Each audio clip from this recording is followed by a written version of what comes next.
Welcome to Write That Book Now, Strategies for Becoming an Author. This is a three-part series for new and emerging writers. Part 1, Starting, looks at the challenges writers face that prevent them from writing and suggests 7 things they can do to overcome those challenges. Part 2, Writing, covers what you should consider when writing and how to set up the right environment to get the most out of your writing. Part 3, Finishing, deals with knowing when to step away from your manuscript and discusses your options for publishing. This is Part 2, Writing, presented by Shelley-Ann Edwards-Barron. I'm going to jump right in and start with a definition of the right environment. Now, the right environment for any endeavor is one that inspires and encourages you to succeed. This is a type of environment in which you're comfortable and you have what you need to do your best. It means the people you interact with and the places you spend your time support you in accomplishing your goals. This means you have to be mindful of who and what you let into your space. Now, Jim Rohn, a motivational speaker, once said that you are the average of the 5 people you spend the most time with. Now, that's quite an interesting notion. Sometimes when we're not making progress with our writing, we don't realize it's because of the people who are around us. While they may not say anything directly, their behavior could be keeping you back. We'll talk about that a little bit later when we talk more about how to actually set up the environment to help you succeed.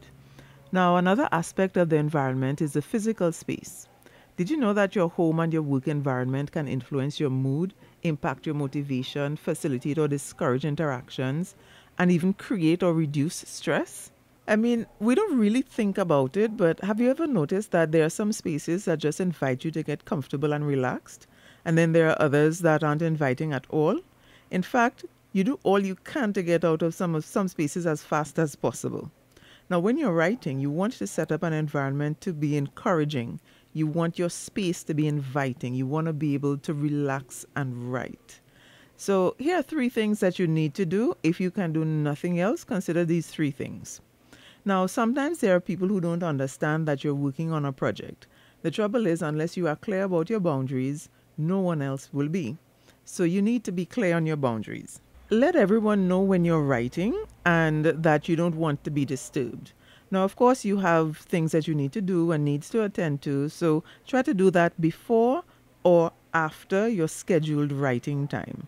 And set up the space in a way that it wouldn't be somewhere where people can intrude or walk through your space and disturb you, because you don't want to be interrupted unless there's an emergency or something that you really can't neglect. But of course, there will still be interruptions because some people just wouldn't get it, especially if you're accustomed stopping whatever you're doing to attend to their needs. What will have to happen is that you're going to have to be firm and explain to them that this is your writing time and you need the time to write. So maybe after like 2 or 3 times, they will eventually get it. But get into the habit of respecting your time and respecting your writing time and making that clear to everybody else. All right, so if you're writing, you are going to actually have to find a space. Now, until I actually had a space to write, no matter how I tried using a corner here and a corner there, it really didn't work out until I set up a space that was my space to write. And it doesn't have to be something complicated, and fancy. All you really need is a table and a chair, especially if you have a desktop or a laptop. Then you could use that space, but the laptop, of course, you just need a table and a chair. And make yourself as comfortable as possible. Make sure that the chair is comfortable. You don't want to hurt your back. Make sure that it's cool, because you'd be surprised how difficult it will be to write in a hot environment. So if you don't have AC, then maybe get a fan or something so that when you sit to write, you'd be comfortable and cool so that the ideas will flow better. And of course, you want to also surround yourself with success. The same way you include inspiration to keep you motivated, recognize that you're working toward a goal and celebrate each milestone. Allow yourself to feel good about your progress. So now that you're organizing your space, I'm going to move on to audience. We're talking about all of this before you begin writing because these are important concepts that help guide you. Audience matters because writing is a form of communication, and who you're communicating with influences the interaction. Think about what you'll say if you're telling your mother that you got a promotion, or your best friend, or perhaps a coworker. Would you tell each person the same way? Probably not, because the relationship you have with that person or each person changes the way you communicate with them. It's the same thing with your audience for whatever you're writing. Here's a reason for the difference. Imagine these two circles are two people in a conversation. Each person has their own experiences, history, knowledge, and so on. That's called your field of experience. Now, the real magic happens when fields of experience overlap. That's when people find they have stuff to talk about. They have things in common, things they both like, things they're both interested in, and opinions to share about these things. Your audience is actively involved in interpreting messages. They're not passive, just sitting back. They're constantly connecting with you, telling you what they know. They're engaged with you because they believe you share their interests and have something worthwhile to tell them. In order to know what your fields of experiences are in common with your audience, you need to know your audience. And knowing your audience means that you have to create an idea in your mind of who these people are. Now, one of the ways this is done is to conduct an audience analysis, and that involves noting demographic details like age and gender and economic status, which is what most people are familiar with. But you also need to know what your audience cares about, what drives them, and this is what psychographic details are all about. It's like getting into their psyche. It's like finding out the psychology of your audience, so to speak. Now, when you have that information, you can create a persona for your audience. In some circles, this is called an avatar. Now, the reason for this is that you want to see your audience as a real person, a person with feelings and goals, needs and wants. Seeing your audience as a person helps you speak to them. When you know about them, you can have a conversation with them. You'll know how to tailor your words to really engage them. You can ask them what they need to know, what examples will best help them understand your message, and how to serve them effectively. And of course, you're basing all of this knowledge on who they are, and that will help you get the answers to guide your writing. Now, two other things help guide your writing, and these are outlines and deadlines. One without the other isn't as effective as you might think. Now, before I get into this part of the discussion, I must confess that outlining isn't something writers agree on. Some writers promote outlining and say it gives them direction, reduces rewriting, speeds things up, and so on. But there are others who really don't care for outlining. They claim that it changes their job from writer to editor. It's too tedious and it kind of kills their creativity. One person even proclaimed that by the time she finished with the outline, she felt like she had finished writing the book and wanted to move on. Ultimately, it's up to you whether you outline or not, but I can tell you that especially for non-fiction writing, outlining helps you get things clear. So let me share some practical things that you can do to keep writing. You can set word length, set a schedule and a deadline. For fiction in particular, define characters, goals, motivations, and backstories. And for non-fiction, define message and concept. All right, so let me explain these in a little more detail.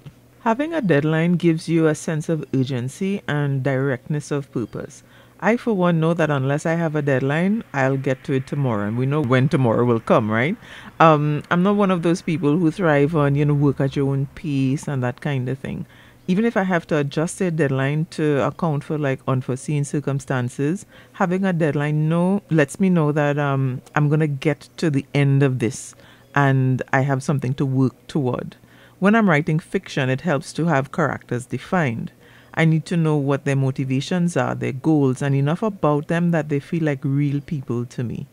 Once I have that, I feel like it's, I'm molding something tangible, and that helps me make the story more realistic.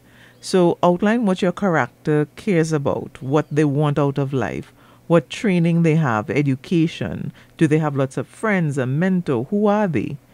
When I'm writing nonfiction, I use the message of the or the concept of what I'm speaking about, I use that as a guide. So, like articles and so on, you must have a main idea or defined purpose. So, when I'm writing, I keep that in mind so that I could keep focused on that main idea and main purpose. Now, of course, if you decide to outline, you don't have to prepare a detailed outline, but at least, like, a jotting a list of some kind so that you know what's coming first and next and that kind of thing. Make a list of what your readers should understand after they've read your book, or what is the life-changing concept your book is trying to explain. That's for nonfiction. For fiction, what is the plot of the story? Think about those kinds of things. Now, once you've laid this groundwork, moving yourself along with your writing becomes a lot easier, because if you reach to a point where you're stuck or you're not sure what to do next, you can always go back to this framework and kind of recenter yourself so that you could keep on track with your writing. And this is how you do it. Talk to your audience. Whether it's fiction or nonfiction, talk to your audience. Remember, we created an avatar, or I suggested that you create an avatar for your audience. When you're stuck, ask them, talk to them. Remember, you know them because you've done the audience analysis. You know their preferences and their attitudes and so on. Think about what they would be interested in. So let's say you're writing to a middle-aged woman who is married, has children, working full-time, and she finds entertainment in reading books, and you're writing a novel for her. Now, what does she want most? What can you do in your story to keep her engaged? Remember, she may not have a lot of time and she might be using the book as an escape. So what do you think she's looking for? With fiction, you can ask your characters things like, what feels right? What is something they would think of to get out of the situation? And the funny thing is, when you ask them, they would answer, because remember, you're having a conversation in your mind with this avatar that you created. So whenever I'm unsure about what to write next, I ask myself, what will this character do? What are they thinking? How are they feeling? What do they need to know, find out, or experience to take them to the next level of their journey? So not only are you speaking to them, you're treating them as they are part of the story. They're part of the story that you're telling.